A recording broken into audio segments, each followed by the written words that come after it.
Bonjour, une courte vidéo aujourd'hui pour parler du fait d'être doux avec soi-même. Si vous avez regardé la vidéo précédente, donc la deuxième conversation avec Dieu, il m'avait été suggéré donc d'être plus douce avec mon corps, considérant les différentes douleurs, etc. Et donc, j'ai passé toute la semaine à, essayer une nouvelle approche. Oui, c'est vrai que c'est l'objectif est là. À essayer une nouvelle approche pour être effectivement plus douce avec moi-même. Alors, j'ai commencé à suivre une chaîne de Qigong. C'est Qigong Yoga avec Lu Qin. Donc c'est en anglais. Mais j'ai tout de suite aimé sa voix, sa douceur, sa beauté aussi. Et bon, j'arrive assez bien à suivre, d'autant plus qu'elle montre physiquement ce qu'elle fait. Donc toute la semaine, j'ai pratiqué du Qigong, ce que je n'avais jamais fait, bien que ça m'ait toujours attiré. Et voilà, ça m'a plu, cette douceur. On ne force pas le corps, en tout cas pas dans ce que j'ai vu jusqu'à présent. On ne force pas le corps. On est vraiment dans des choses douces et naturelles, je dirais, voilà, qui ne demandent pas de... Même si elle explique que Wukong c'est aussi la discipline, mais voilà, je n'ai pas eu l'impression de me forcer. Et je ressens beaucoup plus de paix intérieure depuis que je pratique ça. Et sur un plan plus général aussi, j'ai mis l'accent cette semaine sur le fait de faire preuve de douceur envers moi-même, d'être moins dans les exigences, dans le il faut, je dois, mais me laisser plus guider par mon corps là aussi, par les rythmes de mon corps et par les élans de mon corps et par les élans de mon cœur aussi. Et donc il y a des choses que je ne me suis pas forcée à faire, que j'ai laissées pour plus tard ou pour un autre moment, voilà, ou même à pas faire du tout, je ne sais pas, mais quelque chose de... Voilà, où j'avais la sensation de me respecter davantage.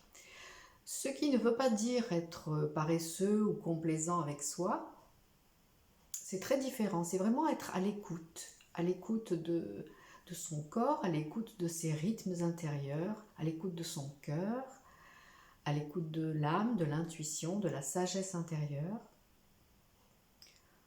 pour ne pas forcer les choses et ne pas aller à contre-courant, ne pas s'épuiser inutilement, mais autant que possible être dans un lâcher-prise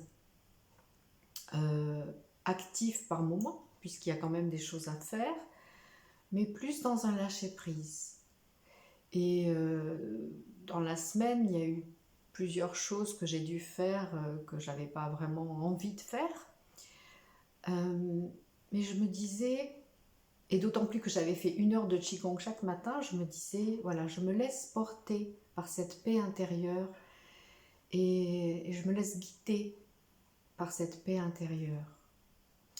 Et donc, même les choses qui étaient assez pénibles, finalement, se sont plutôt bien passées, ou en tout cas, je les ai mieux vécues que d'habitude, malgré quelques moments d'exaspération. Mais tout de suite après ces moments d'exaspération, je me replaçais dans ce que j'avais connecté donc avec le Qigong, dans cette paix intérieure, ce rayonnement intérieur et voilà, ce sourire intérieur. Et voilà, au bout d'un moment, l'irritabilité, l'énervement s'en allaient et je me reconnectais à cette paix intérieure. Et je dois dire que ça me plaît beaucoup. Et donc c'est quelque chose que je vais essayer d'appliquer davantage. Euh, alors ça correspondait à ma nature avant, il y a quelques années. J'étais beaucoup à l'écoute de mes envies et de mes besoins, peut-être trop, parce que j'étais plus dans la contemplation que dans l'action. Et puis après, je suis passée dans l'excès inverse à vouloir agir tout le temps, contrôler tout le temps, forcer tout le temps, être efficace, que chaque journée soit rentable, que je puisse cocher plein de choses que j'avais fait. Et, et ça, au point de me porter au bord de l'épuisement assez régulièrement, quoi. Plusieurs fois dans l'année en tout cas. Et donc c'est difficile de trouver un juste milieu entre cet effet balancier où j'étais vraiment tout dans la contemplation, puis tout dans l'action, et maintenant d'essayer de trouver quelque chose qui soit entre les deux. Euh, et je perçois ça comme être dans une contemplation intérieure, tout en étant éventuellement dans l'action. C'est tout nouveau, c'est quelque chose que j'avais pas vraiment expérimenté consciemment, en tout cas avant. Mais ça me semble donner de bons résultats, c'est-à-dire que je me sens mieux avec moi-même, je me sens dans un rythme qui me correspond davantage, même si je fais des choses.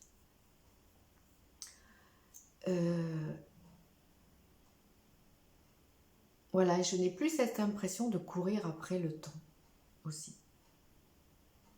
Donc je ne sais pas si mon témoignage est très clair, mais je vous invite à, si vous vous sentez aussi un peu stressé, un peu oppressé, un peu dans les il faut, je dois, et que ça vous épuise, que ça vous fatigue moralement ou physiquement, eh bien essayez d'expérimenter cet état de lâcher prise intérieur et de ralentissement intérieur en tout cas.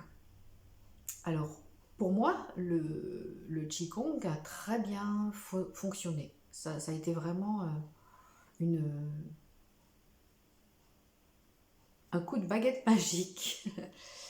Peut-être que pour vous, ça sera autre chose, le yoga ou des promenades ou je ne sais pas, ou voilà, quelque chose d'autre. Mais essayez de trouver quelque chose qui vous permette de ralentir ce rythme intérieur, d'être davantage à l'écoute de soi, tout en faisant ce qu'il y a besoin de faire. Mais avec cette espèce de recul et de centrage aussi, qui est à la fois d'être totalement dans l'instant présent et en même temps d'avoir une sorte de détachement, d'être à la fois dans l'instant présent et aussi comme dans une sorte de recul, comme si on était l'observateur de ce qui se passait.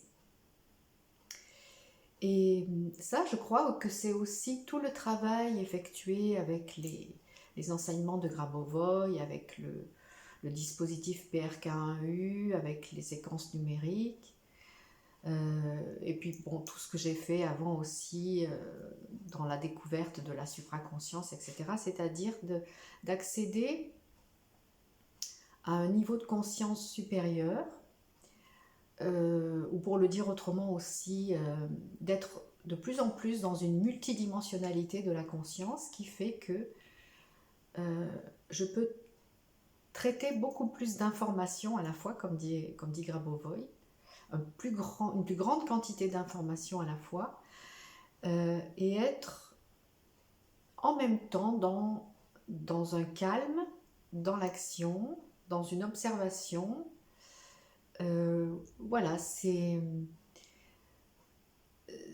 un concept qui m'est cher et qui me passionne depuis longtemps, cette multidimensionnalité.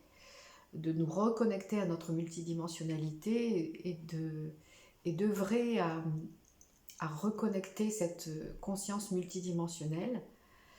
Et voilà, j'ai l'impression cette semaine d'avoir franchi une étape supplémentaire par rapport à ça, à la multidimensionnalité de la conscience ou à la structuration de la conscience, comme dit Grabovoi. Mais j'aime bien la multidimensionnalité, parce que c'est vrai que je ne suis pas trop dans le carré. Je suis plus dans quelque chose qui permet la globalité et l'intuition. Donc, non pas que les enseignements de Grabovoi excluent l'un pour l'autre, mais voilà, au niveau du vocabulaire, en tout cas, moi, ça m'est plus confortable de dire que je vais dans la multidimensionnalité de la conscience plutôt que dans la structuration. Même si parfois, voilà, ça fait du bien de se dire je structure ma conscience. Voilà, parfois ça me recadre et ça me donne des bases solides, des fondations, et qui me permettent aussi d'aller dans cette nature d'exploration multidimensionnelle qui me correspond bien. Voilà, j'espère que ce témoignage, ça vous donnera envie aussi d'être doux ou douce avec vous-même et de trouver votre façon à vous d'être doux avec vous-même. Voilà, je vous ai dit ce qui a fonctionné pour moi, ce qui fonctionne pour moi. Peut-être que pour vous, ça sera autre chose, mais en tout cas, c'est vraiment intéressant de trouver cette façon d'être doux avec soi-même, de trouver cette façon à vous qui vous correspond à vous, d'être doux avec soi-même. Et ça passe aussi par ne pas se juger, par être doux aussi dans le vocabulaire par rapport à soi-même. Tout à l'heure, je me suis fait une réflexion en employant le terme déplorable, et puis après je me suis dit non, c'est pas ça du tout, c'est pas ce qui me convient d'utiliser ce terme de déplorable. Qu'est-ce que je peux trouver qui corresponde davantage à la réalité et qui soit plus doux, qui soit plus bienveillant, qui soit pas dans le jugement? Et j'ai trouvé une autre façon d'exprimer la même chose, mais voilà, c'était beaucoup moins violent. Et je le sentais dans mon corps que c'était beaucoup moins violent. Et que ça laissait vraiment de l'espace pour restaurer ce qui avait besoin de l'être. Pour le réparer, le restaurer, le soigner, ce qui avait besoin de l'être. Voilà. J'avais aussi l'idée de faire une vidéo sur l'état du monde, parce que toujours dans cette exploration multidimensionnelle, j'ai eu plusieurs fois une sorte d'aperçu de l'état du monde, mais voilà, d'un espace plus lointain, plus global. Et ça m'a beaucoup rassurée aussi sur l'état du monde, qui, si on écoute les médias, a l'air absolument catastrophique. Eh bien non. Mais bon, je vous en parlerai à un autre moment. Je ferai une autre vidéo pour ne pas faire trop long. Voilà. Merci de m'avoir écouté. Merci aux nouveaux abonnés. Merci pour vos coups de pouce et vos commentaires, vos mails aussi. Et je vous dis à tout bientôt.